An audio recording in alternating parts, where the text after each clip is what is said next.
नमस्कार, super Ruru driving स्कुलमा तपाईलाई स्वागत छ। आजको ड्राइभिङ क्लासमा मसँग हुनुहुन्छ मेरो नयाँ स्टुडेन्ट। ल भाइ आउनु। ओके, ल भाइ हजुरको परिचय दिनुस्। मेरो नाम सचिन सुनार। सचिन भाइको आज पहिलो दिन हो गाडी चलाउन लाउनु भएको छ। आज सुरु दिन हो भाइ। योभन्दा अगाडि हामीले गाडी चलाएको छैन होइन? हजुर। ठिक छ, सिट बेल्ट लगाउनु। सुरुमा गाडीमा बसिसकेपछि तपाईँले पहिला सिट बेल्ट लगाउने, अनि यो चाहिँ सिट एडजस्ट गर्नुपर्ने हुन्छ। यहाँनिर तल लक हुन्छ होइन? यो लकलाई माथि गरेर अगाडि पछाडि गर्न मिल्छ। यहाँ खुट्टा दबाएर हेर्नु त पुग्छ कि पुग्दैन? पुग्छ होइन? पुरा भुइँसम्म दबिनुपर्छ है। ल यति बेला चाहिँ उहाँलाई ठिक छ, क्लच पुगेको छ। उतापट्टि तपाईँले खुट्टा राखेको एक्सिलेटर होइन, यो बिचको ब्रेक, अनि गएर यतापट्टिको क्लच, एक्सिलेटर ब्रेक क्लच होइन। एक्सिलेटर दबायो भने गाडी दगुर्छ, अनि ब्रेक हामीले गाडी रोक्नको लागि, क्लच गियर चेन्ज गर्न प्लस रोक्नको लागि है। अनि यहाँ चाहिँ चाबी हुन्छ, यहाँ ह्यान्डलको छेउमा चाबी हुन्छ। त्यो चाबी घुमायो भने स्टार्ट हुन्छ। स्टार्ट गर्नुभन्दा अगाडि हामीले गियरलाई यसरी न्युट्रल गर्नुपर्ने हुन्छ। न्युट्रलमा स्टार्ट गर्ने, अनि 1 गियर लगाउने, 2 गियर लगाउने, 3, 4, 5 जस्तो यो कर्मस गाडी गुडे अनुसार कर्मस बढाउँदै जाने हो गियरलाई होइन। अनि अइललाई हामी न्युट्रल गरेर गाडी स्टार्ट गर्छौँ। ल चाबी घुमाउनुहोस्, स्टार्ट। अझै ठिक छ। ल जति बेला पनि हामीले गियर लगाउनु को लागि क्लच लिनै पर्छ है। क्लच बिना गियर लाग्दैन। त्यसपछि तपाईँले पुरा क्लच च्यापेर 1 नम्बर गियर लगाइदिनुहोस्। ओके, अनि बिस्तारै क्लच छोड्नुहोस्। पोइन्ट गरेर 30% क्लच छोड्नुपर्ने हुन्छ। क्लच छोड्दाखेरि हामीले जस्तो घडीको सुई चल्छ नि, टिक टिक टिकवाला होइन, जसरी घडीको सुई चल्छ त्यसरी क्लच रिलिज गर्दै आउने। 30%मा होल्ड गर्ने। 30% कसरी थाहा पाउने भन्दा तपाईँको गाडी गुड्न लागेको अवस्था हुन्छ। त्यहाँनिर तपाईँले 2 सेकेन्ड क्लचलाई होल्ड गर्ने, अनि हिँडिसकेपछि छोडिदिने, 2 सेकेन्ड पछि छोडिदिने है। ल अब ट्राई गरौँ। ल फाइनली गाइज हाम्रो गाडी चाहिँ अगाडि बढ्दैछ। हेरौँ बढ्छ कि बढ्दैन। बन्द हुन पनि सक्छ, आज सुरु डे हो। ल फाइनल्ली गाडी आज सुरु दिनमै अगाडि बढिसकेको छ। यसरी हेर्दै जानु होला। सबैजनाले यस्तै भिडियो हेर्नका लागि यो च्यानललाई फलो गर्दै जानु होला भन्न चाहन्छु। धन्यवाद। नमस्कार, सुपर रुरु ड्राइभिङ स्कुलमा तपाईलाई स्वागत छ। आजको ड्राइभिङ क्लासमा मसँग हुनुहुन्छ मेरो नयाँ स्टुडेन्ट। ल भाइ आउनु। ओके, ल भाइ हजुरको परिचय दिनुस्। मेरो नाम सचिन सुनार। सचिन भाइको आज पहिलो दिन हो गाडी चलाउन लाउनु भएको छ। आज सुरु दिन हो भाइ। योभन्दा अगाडि हामीले गाडी चलाएको छैन होइन? हजुर। ठिक छ, सिट बेल्ट लगाउनु। सुरुमा गाडीमा बसिसकेपछि तपाईँले पहिला सिट बेल्ट लगाउने, अनि यो चाहिँ सिट एडजस्ट गर्नुपर्ने हुन्छ। यहाँनिर तल लक हुन्छ होइन? यो लकलाई माथि गरेर अगाडि पछाडि गर्न मिल्छ।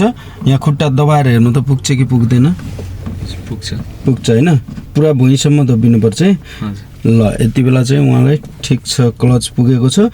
उतापट्टि तपाईँले खुट्टा राखेको एक्सिलेटर होइन, यो बिचको ब्रेक, अनि गएर यतापट्टिको क्लच, एक्सिलेटर ब्रेक क्लच होइन। एक्सिलेटर दबायो भने गाडी दगुर्छ, अनि ब्रेक हामीले गाडी रोक्नको लागि, क्लच गियर चेन्ज गर्न प्लस रोक्नको लागि है। अनि यहाँ चाहिँ चाबी हुन्छ, यहाँ ह्यान्डलको छेउमा चाबी हुन्छ। त्यो चाबी घुमायो भने स्टार्ट हुन्छ। स्टार्ट गर्नुभन्दा अगाडि हामीले गियरलाई यसरी न्युट्रल गर्नुपर्ने हुन्छ। न्युट्रलमा स्टार्ट गर्ने, अनि 1 गियर लगाउने, 2 गियर लगाउने, 3, 4, 5 जस्तो यो कर्मस गाडी गुडे अनुसार कर्मस बढाउँदै जाने हो गियरलाई होइन। अनि अइललाई हामी न्युट्रल गरेर गाडी स्टार्ट गर्छौँ। ल चाबी घुमाउनुहोस्, स्टार्ट। अझै ठिक छ। ल जति बेला पनि हामीले गियर लगाउनु को लागि क्लच लिनै पर्छ है। क्लच बिना गियर लाग्दैन। त्यसपछि तपाईँले पुरा क्लच च्यापेर 1 नम्बर गियर लगाइदिनुहोस्। ओके, अनि बिस्तारै क्लच छोड्नुहोस्। पोइन्ट गरेर 30% क्लच छोड्नुपर्ने हुन्छ। क्लच छोड्दाखेरि हामीले जस्तो घडीको सुई चल्छ नि, टिक टिक टिकवाला होइन जसरी घडीको सुई चल्छ त्यसरी क्लच रिलिज गर्दै गर्दै गर्दै आउने 30% मा होल्ड गर्ने 30% कसरी थाहा पाउने भन्दा तपाईँको गाडी गुड्न लागेको अवस्था हुन्छ त्यहाँनिर तपाईँले 2 सेकेन्ड क्लचलाई होल्ड गर्ने अनि हिँडिसकेपछि छोडिदिने 2 सेकेन्ड पछि छोडिदिने है ल अब ट्राई गरौँ ल फाइनली गाइज हाम्रो गाडी चाहिँ अगाडि बढ्दैछ हेरौँ बढ्छ कि बढ्दैन बन्द हुन पनि सक्छ आज सुरु डे हो ल फाइनल्ली गाडी आज सुरु दिनमै अगाडि बढिसकेको छ यसरी हेर्दै जानु होला सबैजनाले यस्तै यस्तै भिडियो हेर्नका लागि यो च्यानललाई फलो गर्दै जानु होला भन्न चाहन्छु धन्यवाद नमस्कार सुपर रुरु ड्राइभिङ स्कुलमा तपाईलाई स्वागत छ सदा जस्तै आज पनि हामी ड्राइभिङ क्लासमा आइसकेका छौँ आजको ड्राइभिङ क्लासमा मसँग हुनुहुन्छ हाम्रो प्यारो भाइ उहाँले चाहिँ गाडी चलाइरहनु भएको छ भाइ हामीले सिक्न लागेको कति दिन भयो गाडी सिक्न लागेको आज 4 दिन जति भयो 4 दिन भयो भाइले चलाउन लागेको सबैजनाले हेर्दै जानु होला जस्ताको तस्तै लाइक कमेन्ट सेयर गरिदिनु होला भन्न पनि चाहन्छु र 4 दिनमा आइपुग्दा भाइले यसरी यहाँनिर बाटोमा चलाइरहनु भएको छ ब्रेक पुगेन राजा ब्रेक अझै अब क्लच च्याप्ने अनि 1 नम्बरमै लाउँदा हुन्छ है 1 नम्बर अझै ठिक छ अनि बिस्तारै क्लच ठिक छ यहाँनिर चाहिँ हल्का अफ रोड थियो हामीले चाहिँ गियर घटाइसकेका छौँ र यसरी हामीले गाडी चलाइरहेका छौँ तपाईँहरू पनि यसरी नै सिक्न चाहनुहुन्छ भने सुपर रुरु ड्राइभिङ स्कुललाई सम्झनुहोस् भन्न चाहन्छु धन्यवाद तो मसँग फेसबुकमा साथी छैन के इन्स्टामा मात्रै हो